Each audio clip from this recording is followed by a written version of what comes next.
Welcome back to the Foundry by Forge College. I am absolutely thrilled to be your guide for today's explainer. We're going to jump right in today because, honestly, we are at a monumental stage right now. We've spent so much time planning, coding, and wiring up all this complex infrastructure, and today is the day we actually cross the finish line.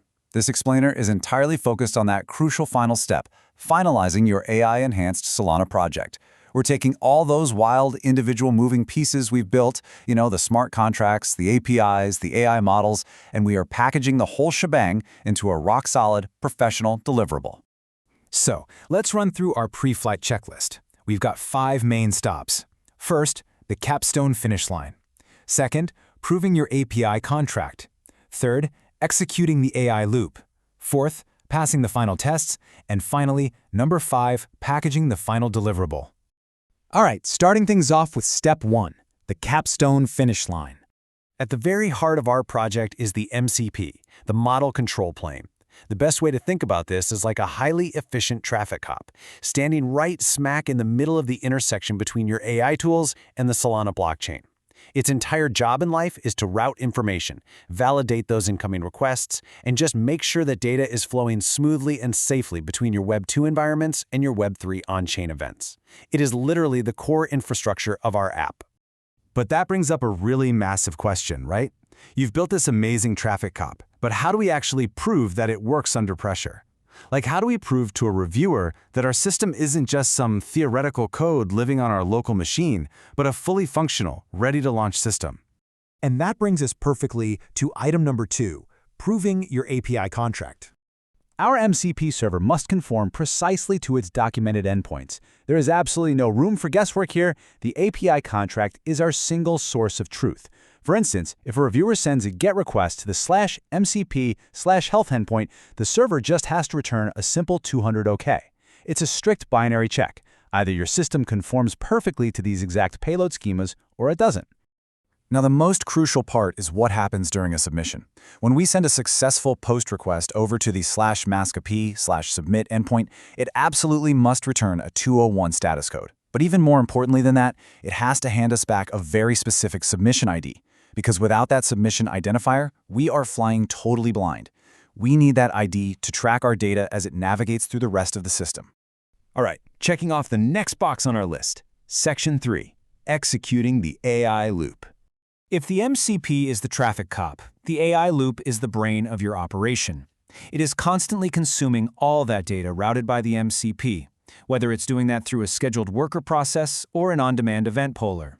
It digests the feedback, runs it through your chosen AI tooling, and actually analyzes the results. But look, a brain that processes data without actually recording the outcome isn't going to be very helpful for a capstone project. So the AI loop must spit out persisted evaluation records. These records, and it doesn't matter if they are saved as local files, database rows, or chucked into a storage bucket, they have to contain specific metric values, a clear timestamp, and here is the kicker, that exact same submission ID we just talked about. That idea is the golden thread that ties the original on-chain event all the way through to your final AI evaluation. Moving right along to Phase 4, passing the final tests. This is the big simulation before launch. I really want you to focus heavily on this number, 0. When you are running your integration and smoke tests in the delivery environment, passing means absolutely 0 failing tests, 0 skipped critical assertions.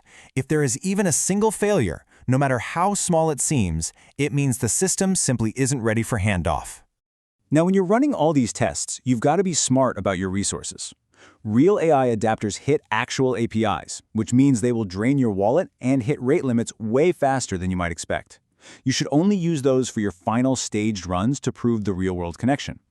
On the flip side, we have CI mock test doubles. These are completely deterministic, they give you the exact same response every single time, and they don't cost a dime. They are absolutely perfect for your routine continuous integration testing. And your CI pipeline should be set up to just seamlessly swap between the two using a simple environment variable.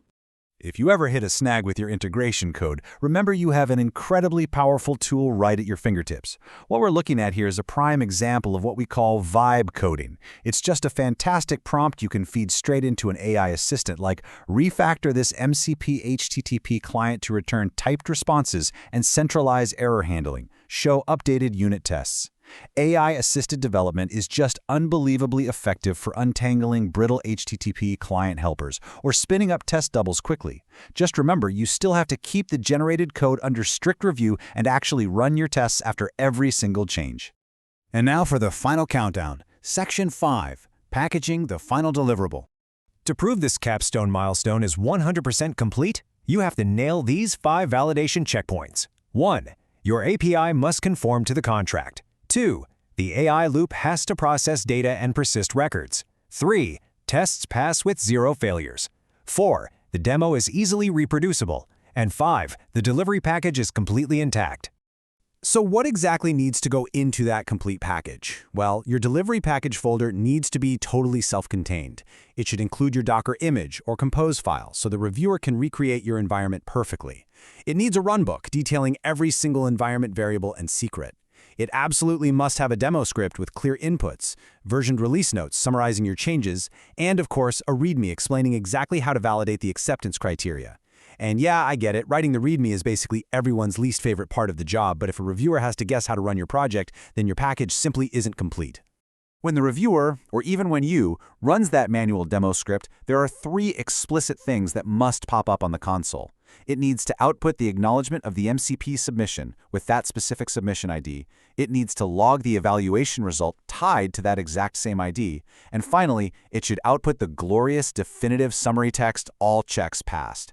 Honestly, you can even record a quick screencast or grab a time-stamped log capture of this happening just to include in your artifacts as undeniable proof. Look, I know this level of organization might seem a bit rigorous at first, but mastering the professional handoff is exactly what separates a beginner from a true expert. In fact, the programs over at Forge College are specifically designed to teach this exact progression. They take you all the way from messy, experimental, duct-taped code to a highly polished, validated, and professional capstone deliverable that you can proudly present to anyone. Once all your checkpoints are glowing green and the folder is perfectly packaged up, your final deployment steps are actually super simple. You just tag your release, push that tidy delivery folder to your target distribution registry, and ensure your reviewer has the proper access. A small, tightly focused delivery package is just infinitely easier to evaluate than a sprawling, undocumented repository.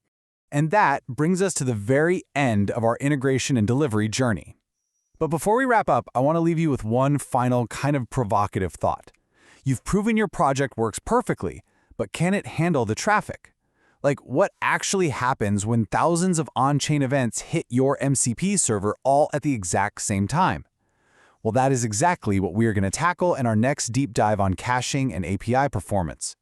Until then, make sure you head on over to forge.college to continue your learning journey and explore even more fascinating Web3 and AI topics. I will see you in the next Explainer.